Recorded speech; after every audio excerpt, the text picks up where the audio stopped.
जय हिंद बच्चों, मैं भरत सर मुखियारी से।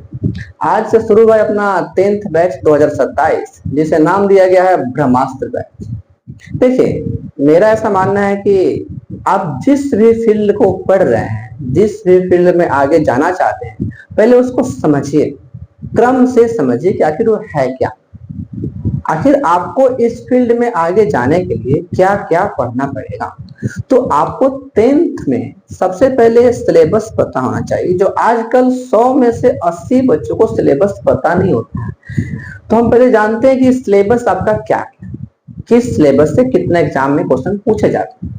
तो देखिए, सबसे पहले कि आपके एग्जाम में जो क्वेश्चन आएगा वो कितने नंबर का आएगा। आप रिटन एग्जाम जो देंगे, लिखित देंगे, कितने का देंगे, बाय स्कूल आपको कितना का मिलेगा। ठीक है, देखिए आपको एग्जाम जो बोर्ड लेगी आपसे लिखित में, वह एग्जाम होगा आपका 600 नंबर का। ठीक है, जिसमें से 100 नंबर का जो इंग्लिश है उसके नंबर आपको ऐड नहीं किए जाएंगे, 100 माइनस हो गया। बचता कितना है गाइस? तो आपको एग्जाम जो होंगे मुख्य रूप से वो होंगे 500 नंबर का। ठीक है, यानी आप लिखित एग्जाम देंगे 500 के लिए। तो जब हम लिखित एग्जाम देंगे 500 के लिए, अब 500 किस किस विषय से आएंगे, इस पहले अपना विषय समझिएगा। आप इसी में समझिएगा कौन कौन किताब खरीदना आपको। ठीक है, तो आपका सिलेबस है, इनके ये बुक्स आपके जो भी है बुक्स। सबसे पहले आपका है मैथ्स। ठीक है, मैथ्स। दूसरा आपका है गाइस साइंस। अब देखिए, साइंस जो है, जो बच्चे एनसीईआरटी पढ़ते हैं उन्हें तो बांटने की आवश्यकता नहीं, लेकिन जो बच्चे एनसीईआरटी के अलावा दूसरा पब्लिकेशन पढ़ते हैं, जैसे मैं अपना बात करूं तो मैं पढ़ाता हूं भारतीय भवन और साइड में एनसीईआरटी। ठीक है, तो अगर जो बच्चे भारतीय भवन का बुक ले रहे हैं उनके लिए यहाँ ऑप्शन बन जाएगा फिर से फिजिक्स, केमिस्ट्री और बायोलॉजी। ठीक है, इसके बाद में बात करें अगर हम लोग सोशल साइंस की। ठीक है, सोशल साइंस, पर इसको हम बांटे, ये बढ़ जाएगा 4 पार्ट में। हिस्ट्री, ज्योग्राफी,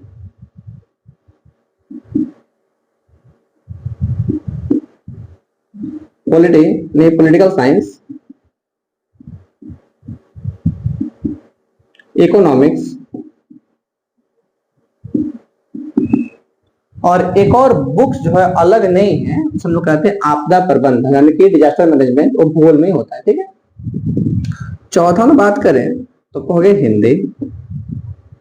पांचवा बात करें हम लोग तो हो गया आपका संस्कृत। ठीक, यही 5 सब्जेक्ट्स हैं जो आपको रिजल्ट बनाने में अपने योगदान करते हैं। नंबर की बात करें तो मैथ सबको आएंगे 100 नंबर के सवाल, साइंस सबको तीनों मिला करके आएंगे 80 नंबर के सवाल, और 80 में प्लस 20 आपको स्कूल अपने तरफ से देगा प्रैक्टिकल का। ठीक है, इससे एग्जाम नहीं होते हैं, बाय स्कूल आपको मिलता है।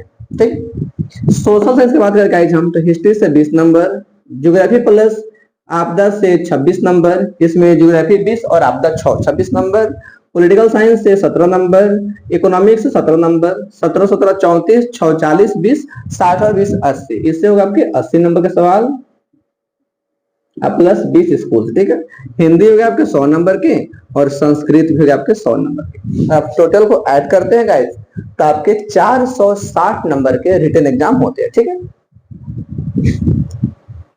तो आपको यहाँ पे 460 नंबर का रिटन एग्जाम हो बाई बोर्ड द्वारा, और प्लस 40 जो स्कूल से मिलना होता है, किसी को 38, किसी को 34 35 नंबर वहां से मिल जाते हैं, कोई दिक्कत नहीं होती है। अब ये जो 460 नंबर है ये बढ़ता है 2 पार्ट। कैसे कैसे?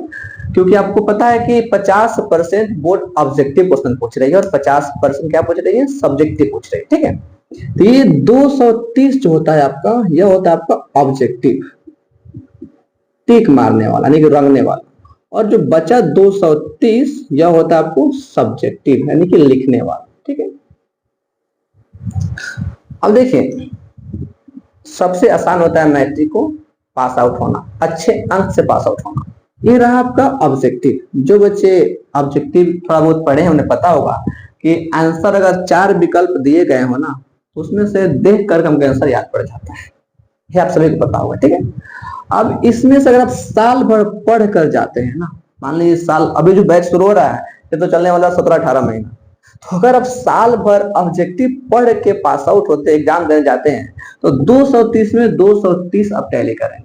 हटाइए, अब इसमें से 230 हम नहीं जोड़ते हैं, हम 230 नहीं जोड़ते, इसमें तुम क्या करते हैं, 50 नंबर कट कर लेते हैं, कट गया हमारा, मानते इसमें मेरा 180 पे आ गया। आपको हम बताते हैं कि कितना आसान है फर्स्ट डिवीजन से पास आउट होना, ठीक है। हम इसमें 230 में से 50 निकाल दिए, जो आपका गलत नहीं होगा, ध्यान रखिएगा। अगर आप सही से पढ़ते हैं ना तो 230 में 220 25 आराम से टैली कर लेंगे, कोई दिक्कत नहीं। इसमें हमने 50 नंबर कट कर दिया, ठीक। अब बचता है लिखने वाला। चलिए, अगर हम 230 नंबर एग्जाम देते हैं, आप एक साल पढ़ कर गए, किस्मत आपका फूटा है, अगर सही गाइडलाइन में पढ़े हैं आप, तो इसमें से आराम से आपका आधा नंबर तो आएगा ना मेरे भाई, आधा तो आएगा। तो इसमें से आपका 110 तो आएगा, आधा से हम कम कर दें। आप एक साल पढ़ कर गए हो, जितना कि लिखित दे रहे हो उसमें से आधा नंबर तो आएगा। आपका किस्मत फूटा होगा तो भी आपका आधा चला है। कितना हुआ आपका ये 290। अब हमको फर्स्ट करने के लिए कितना चाहिए होता है 300। अब आप कहिएगा हमको तो 290 ही आया है, हम तो सेकंड कर गए, लेकिन नहीं, आपको याद होना चाहिए कि अभी यहाँ पे 40 नंबर स्कूल वाले बाकी हैं।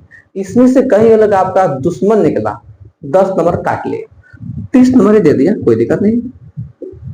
आपका आया 320 और आप होगा यहाँ पे फर्स्ट डिवीजन से पास। आप फर्स्ट तब करेंगे जब आप सिलेबस को बड़े अच्छे से समझ पाए, ठीक है, जो टीचर लोग समझाते नहीं है। और यही वजह होता है कि आपके पास प्रेशर पूरा आ जाता है अपने सिलेबस का, और आप वहां पे थोड़ा सा दिक्कत कर देते हैं या फिर आपका रिजल्ट फंस जाता है।